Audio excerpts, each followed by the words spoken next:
पढ़ते भी नहीं है, सुनते भी नहीं है, और जो सुनेगा नहीं वो समझेगा ही नहीं। और ये दरबार भले लगा लें, आम जनता से उनकी भेंट भी नहीं होती है। बहुत दुष्चक्र में बिहार फंस गया है।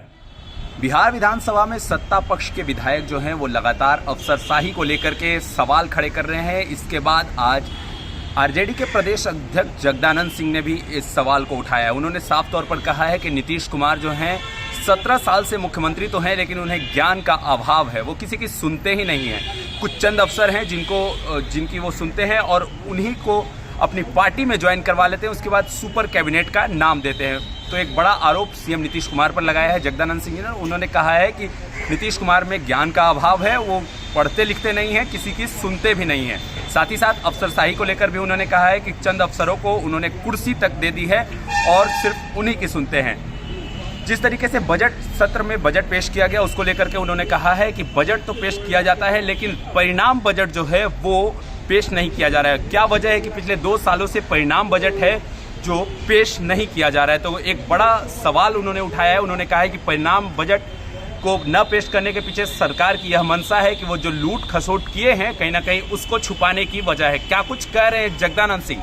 बड़ा जोरदार हमला किया है नीतीश कुमार पर और सरकार पर।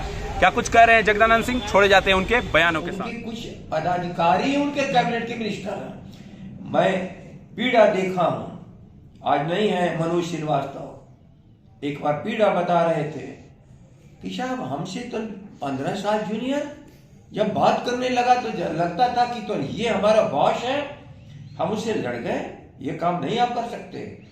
बिहेव लाइक ए तो माने जेंटलमैन, हम तुम्हारे सीनियर हैं, चीफ सेक्रेटरी के ग्रेड में हैं, किस भाषा? तो कहा मेरी भाषा नहीं है, चीफ मिनिस्टर ने कहा किसी भाषा से सबसे बात करो, क्या कर लो। तो ऐसा नहीं कि प्रशासन में सभी लोग तो निकम्मे बैठे हैं, लेकिन सरकार का एक ही काम है, बेस्ट पर्सन को सुटेबल प्लेस दे और तब अच्छे नतीजे को निकाले।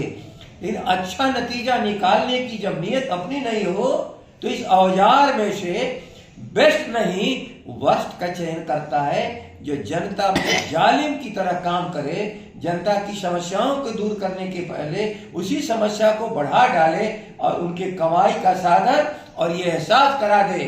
एक व्यक्ति इस 12-13 करोड़ जनता के हित की बात सोचता है, जिसका नाम है नीतीश कुमार, और उसके जो 10-5 लघुए भगवे अफसर है वो। वरना मेरा अनुभव है, एक से एक इंटेलिजेंट, प्रतिभाशाली, मेहनती, काम करने वाले, ईमानदार अफसरों की जमात है, लेकिन उसके अगल बगल में नहीं देखता हूं। पढ़ते भी नहीं है, सुनते भी नहीं है, और जो सुनेगा नहीं वो समझेगा ही नहीं। और ये दरबार भले लगा लें, आम जनता से उनकी भेंट भी नहीं होती है। बहुत दुष्चक्र में बिहार फंस गया है। प्रचार के तंत्र ने उनको एक नकली मुख्यमंत्री को कोई बड़ा मुख्यमंत्री बना दिया, जिनका व्यक्तित्व ही नहीं है बिहार के आगे बढ़ाने का। आज उसका नतीजा है, जब खर्चा का हिसाब मांगा जाता है तो केवल खर्चे की बात करते हैं, साबूत जो उसका परिणाम है वो नहीं बताते हैं। वो जो सवाल हमारे उठा रहे हैं जनप्रतिनिधि, वो तो इसी सवाल से आ रहा है। यह कानूनी दायित्व है सरकार का कि हम आय और व्यय के खर्चे के लिए ही बजट नहीं लाते हैं। हम जिन कामों के लिए बजट लाते हैं, हम गत साल के उस खर्चे का परिणाम बताते हैं। सड़कें कितनी बनी, बिजली कितना आया, अस्पताल कितने बने, रोगी कितने आए, पढ़ाई की हालत क्या है, कितने हमारे स्कूल बने, ये सारी चीजें एक एक बताना पड़ता है परिणाम बजट में। नीतीश जी 2 साल से परिणाम बजट नहीं दे रहे हैं, और परिणाम बजट नहीं देने का मतलब जनता के सवाल जायज हैं, उनके प्रतिनिधि जो कह रहे हैं वही सवाल जनता का सवाल है। और सरकार में एकमात्र व्यक्ति चीफ मिनिस्टर सरकार कहलाने के लिए बैठा हुआ है, और वो अफसरों के साथ है, अकाउंटेबल ऑफिसर हैं। कुछ दिनों के बाद छापे पड़ते हैं, नोट की गिनती होती है, लेकिन नोट कमाने का अवसर नीतीश कुमार जी तो आप ही तो दे रहे हो। यदि जिस दिन हमारी जनता की आवाज सुनने लगोगे, जनप्रतिनिधियों की बात सुनने लगोगे, परिणाम नहीं निकला इसकी बात जानने लगोगे, हाउस में परिणाम बजट देने लगोगे, तो न ऑडिट रिपोर्ट को मानते हो, न परिणाम देने के लिए तैयार हो। एसीडीसी के झगड़े में तो सारे बिहार को फंसा के रखे हो। दुनिया से कर्ज लो, भारत सरकार से थाली आगे फैला करके उसमें से पैसे लाओ और अंत में अफसरों से लुटवा करके वसूली करो। और जनप्रतिनिधियों को हमारे विधानसभा के अध्यक्ष ने कह दिया, अब इसके बाद बाकी है क्या? उन्होंने कह दिया जो विधायकों को पिटवाया उस दर्द से भी कोई बड़ा दर्द है जिसको उन्होंने व्यक्त किया उस दिन ही उनको समझना। इस लोकतंत्र में ख्याल ही करना पड़ेगा कि लोकतंत्र का मतलब तंत्र में लोक का, जिसको हम कहते हैं प्रशासन, लोकतंत्र है ही मतलब। मैं अभी कह रहा हूं कि समस्याओं की जानकारी आम जन होता है और उसके भीतर से जो इंसान निकलता है वही सरकार में जाता है। और प्रशासन जो अपनी बुद्धि, अपने विवेक, अपनी पढ़ाई, अपनी प्रतिभा से आगे चला जाता है।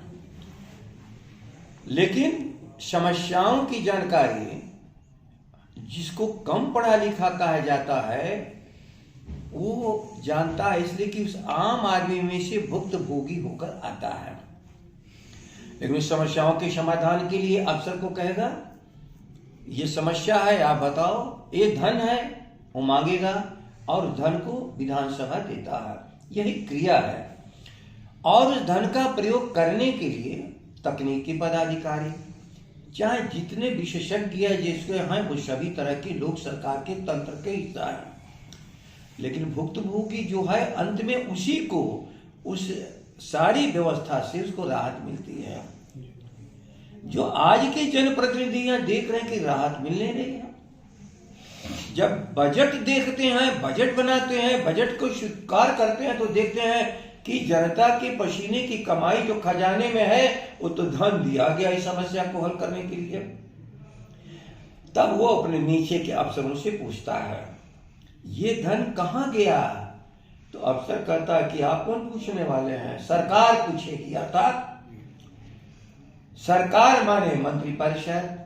यदि मंत्री से पूछता है आम जन और वो मंत्री पूछता है सरकार के आदमी से तो कहता आप कौन?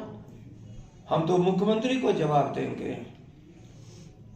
तो मुख्यमंत्री को जवाब देना है, वो देने रहे हैं और जनता त्राहिमाम कर रही है। वो कोई जनप्रतिनिधि नहीं बोल रहा है, वो उनका प्रतिनिधि केवल सरकार की शपथ में ले लेने से मंत्री भले बन जाए, वो आम आदमियों के बीच में रहता है और जनता के कष्ट को जब देखता है कि बढ़ता जा रहा है, दूर नहीं हो रहा है, तो सदन में जो सबसे बड़ी ताकतवर संस्था, कमजोरों के द्वारा बनाई गई हुई सबसे प्रतिनिधि सभा जिसको हम विधानसभा कहते हैं, वो सबसे है राज्य के भीतर। बात वहीं पर आके गड़बड़ा जाती है। और मैं आपसे बता रहा हूं, मैं श्री नीतीश जी से एक कम्युनिकेशन गैप रहा, लेकिन आज वो समझ रहे हैं जनता की बात कोई नहीं सुन रहा है। अब कौन बाकी है जो इस बात को नहीं मान रहा है, जिस पर हम लोग उसको मनवाने के लिए तर्क दें? 17 साल से मुख्यमंत्री नीतीश कुमार, अधिकारियों के मन में क्या डर है नीतीश कुमार का, इस वजह से वो बात नहीं सुनते हैं जनप्रतिनिधियों? मैं आपको बता रहे हैं,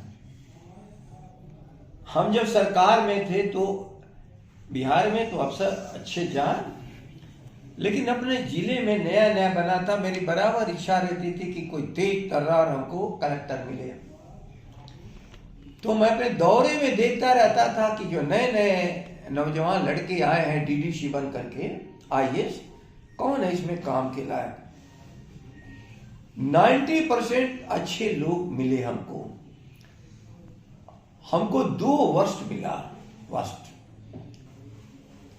और जिनको हमने हाथ जोड़ लिया कि भाई आप आ तो गए लेकिन आप छोड़ दीजिए, गलती हो गई, आप इस जिले को नहीं संभाल सकते हो, और उन्हीं 2-3 लोगों को जब नीतीश के सलाहकार, बड़े महकमे का हाकिम, विकास में जिनकी दिलचस्पी नहीं, प्रशासन में दिलचस्पी नहीं, ऐसो आराम शराब पी करके कुर्सी पर बैठ करके जिला चलाने की तबीयत रखने वाले लोगों, एक छोटा जिला, नया बना जिला की जनता ने बर्दाश्त नहीं किया, उसको पूरी बिहार की जनता नीतीश की कृपा से बर्दाश्त कर रही है। इसलिए ख्याल कर लेना, क्या उनका मोटिव है बिहार का विकास नहीं, जनता का अनादर करना, केवल धन की उगाही।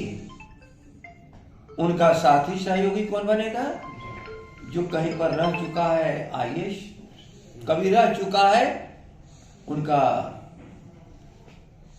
ओएसडी, वो बेईमानी की ताकत उसकी पहचानते थे, उन बेईमानों को लेकर के अपने यहां बैठा लिया।